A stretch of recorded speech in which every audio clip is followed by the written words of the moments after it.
আমার মা আমাকে বললো পাশের ঘরের চেয়ারের উপর আমার লাল ব্লাউজটা ছেড়ে নেবে। ভালো কথা, আমি তো পাশের ঘরে গেলাম, চেয়ারের উপর 10 মিনিট খুঁজলাম, আশেপাশে খুঁজলাম, কোথাও আমি লাল ব্লাউজ পেলাম না। মাকে বললাম মা লাল ব্লাউজ কোথায়? মা বললো হ্যাঁ জানোয়ার, অন্ধ হয়ে গেছিস, তুই পারবি না কিছু, চোখ খারাপ হয়ে গেছে, চিতা ঘাটতে ঘাটতে খারাপ হয়ে গেছে। তারপর নিজে আসলো, নিজে এসে দেখলাম চেয়ারের উপর দিয়ে গোলাপি ব্লাউজ নিল।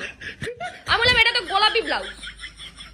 বলছে হ্যাঁ লাল আর গোলাপি আলাদা কি, সবই এক, সবই এক। বেশি জেনে গেছিস, অল্প বয়সে বেশি পেকে গেছিস, অল্প বয়সে সব জেনে গেছিস তুই জানোয়ার। আমি তোকে জন্ম দিয়েছি না তুই আমাকে জন্ম দিয়েছিস, মানে যত ঝামেলা হোক তুই আমাকে জন্ম দিয়েছিস না আমি তোকে জন্ম দিয়েছি, এই কথাটা ম্যান্ডেটরি থাকবেই ভাই। আমি কি জানি না কে আমাকে জন্ম দিয়েছে, মানে আমি দিয়েছি না তুমি দিয়েছি আমি জানি না। আর আমি এটা বুঝতে পারলাম না যে একটা ব্লাউজের সাথে মানে জন্ম দেওয়ার কি সম্পর্ক আছে, জন্মটা কোথা দিয়ে আসছে? আর তুমি রং বলতে পারবে না, তুমি রং বলতে পারবে না ঠিক করে, আর আমার দোষ? আমি অন্ধ হয়ে গেছি, আমি ব্লাউজ খুঁজে পাই না। তুমি রং বলতে পারবে না, আমি কোথা দিয়ে খুঁজে পাবো? গোলাপি আর লাল কোন দিক দিয়ে এক হলো? মানে সবকিছুতেই আমার দোষ হয়।